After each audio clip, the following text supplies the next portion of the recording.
میرے ساتھ ذاتی طور پر واقعہ پیش آیا، سنا کے بات کو ختم کروں۔ حیدرآباد میں اولڈ سٹی میں بہادر پورہ ہے۔ آج بھی آپ جائیے بہادر پورہ چورستے پہ، غالباً 2 سال پہلے میں نے دیکھا تھا، اب مجھے یاد نہیں ہے کہ اب ہے نہیں ہے۔ وہاں پر ایک انور میڈیکل ہے، پتہ نہیں اب ہے یا نہیں ہے، 2 سال پہلے تک تھی، 20 سال سے گزشتہ دیکھ رہا ہوں اس کو۔ تو ایک دفعہ وہاں انور میڈیکل کے بازو میں ایک محمدی میموریل ہاسپٹل ہے ڈاکٹر اکبر حسین صاحب کا، اللہ تعالیٰ انہیں جزائے خیر دے۔ ہمارے جو مدرسہ تھا دارالعلوم حیدرآباد، حضرت مولانا عاقل صاحب رحمۃ اللہ علیہ کا، اس مدرسے کے بچوں کے لیے انہوں نے ٹریٹمنٹ فری رکھا تھا۔ ایک دفعہ مجھے بخار ہو گیا، مدرسے سے آئے، وہاں پر گئے دواخانے میں، ڈاکٹر صاحب عام طور پر دوائیں بھی بچوں کو ڈاکٹر صاحب کی میڈیکل سے ہی فری مل جاتی تھی، اور وہ کچھ دوا ایسی تھی کہ میڈیکل پہ جانا ضروری تھا، تو انور میڈیکل پر گیا میں۔ میڈیکل پہ کاؤنٹر پر مسلمان صاحب ہے، سر پہ ٹوپی ہے، چہرے پہ داڑھی نہیں ہے، اور سامنے ایک پولیس آفیسر ٹھہرا ہوا ہے، ایج بار ہے، ریٹائرمنٹ کے قریب قریب۔ تو وہ جو مسلمان صاحب ہے، انہوں نے مجھ سے کہا کہ آپ کیا پڑھ رہے ہیں؟ تو میں نے اپنا تعارف کرایا کہ فلاں جگہ پڑھتا ہوں۔ انہوں نے کہا کہ قل اعوذ برب الفلق قل اعوذ برب الناس کا ترجمہ کرو۔ تو اس وقت تک ہماری تعلیم اس کے ترجمے کے لیول تک نہیں پہنچی تھی۔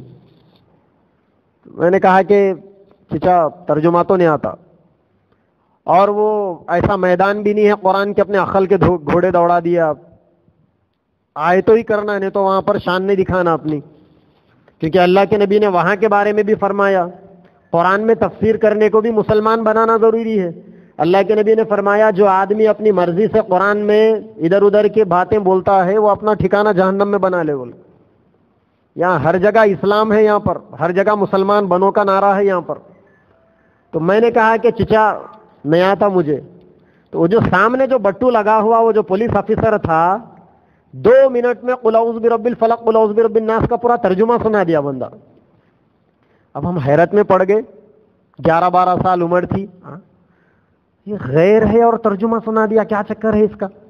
تو پھر اس کے بعد وہ بھی بڑا آدمی تھا، ہم بہرحال اس کے بچوں کے، شاید اس کے پوتروں کی عمر کے تھے ہوں گے، اور ہمارے پیشانی کا شکن اور ہمارے چہرے کا بدلاؤ انہوں نے جان لیا ہوگا، بھانپ لیا ہوگا۔ انہوں نے کہا بیٹا آپ سوچ رہے ہوں گے کہ پولیس والے صاحب ہندو رہ کے ترجمہ کیسا کر رہے ہیں۔ پھر اس کے بعد انہوں اپنی داستان سنائے، انہوں بتائے معیز بھائی سے میری 30 سال سے دوستی ہے، یعنی وہ میڈیکل والے بھی میرے ہی نام کاری تھے، ان کا بھی نام عبد المعیز ہی تھا۔ وہ پولیس والے صاحب بولنے لگے معیز بھائی سے میری دوستی 30 سال سے دوستی ہے، اور 30 سال پہلے معیز بھائی مجھے بتائے تھے، میں تب سے اب تک 24 گھنٹے درود شریف پڑھتا ہوں۔ کافر ہے، پولیس آفیسر ہے، اور وہیں ان کا کیبن لگا ہوا تھا چورستے کے اوپر، ٹریفک پولیس کی ڈیوٹی تھی۔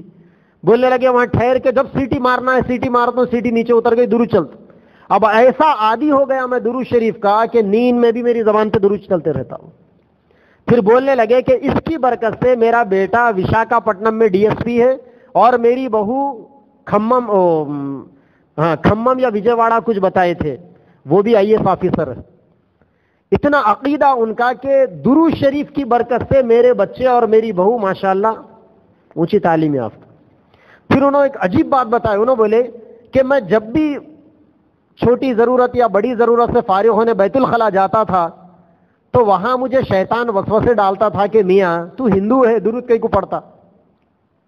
وہ بھی سمجھتی آ کے معیز بھائی سے سنا لیے مسئلہ، تو معیز بھائی ان کو بتائے سنا کہ ہمارے نبی ہم کو بیت الخلا میں جانے کی دعا پڑھ کے جانے کا بھی طریقہ بتائے، آپ یہ دعا پڑھ کے جاؤ۔ جب کا جب وہ بندہ میرے سامنے دعا سنایا اللہم انی اعوذ بک من الخبث والخبائث، آج 8 سال سے میں یہ دعا پڑھ کے بیت الخلا میں جا رہا ہوں، اندر مجھے یہ وسوسے نہیں آتے۔ ایک کافر کا عقیدہ ہے، یہ میرا ذاتی واقعہ ہے، یہ کوئی دوسروں کی باتیں نہیں، میرا اپنا ذاتی واقعہ ہے یہ۔ تو دوام بھی طاعہ، 24 گھنٹے نبی کی اطاعت، پیری مریدی کا مطلب وہی ہے، سنتوں پہ چلانا، سنتوں کی پابندی کرانا۔ آپ سنت پہ چلو، بیت الخلا میں جا کے آؤ، عبادت ہے بھائی، قرآن پڑھنا عبادت سمجھ بیٹھے آپ۔ بیت الخلاء میں جانا بھی عبادت ہے. اللہ کے نبی نے نہیں فرمایا صحابہ سے کہ تمہارا اپنی بیویوں سے پیار کرنا، اس کو بوسہ دینا، اس سے ہم بستری کرنا سب عبادت ہے. صحابہ نے پوچھا یا رسول اللہ وہ بھی عبادت ہے؟ اللہ کے نبی نے کہا غیر عورت کے پاس گئے، زنا کر لیے، گناہ ہوتا نہیں ہوتا، پھر یہاں نیکی ملنا نہیں ملنا؟ ہاں ملنا. یہ ہے اسلام. اللہ تعالیٰ سب کو سمجھ عطا فرمائے. وآخر دعوانا الحمدللہ رب العالمین.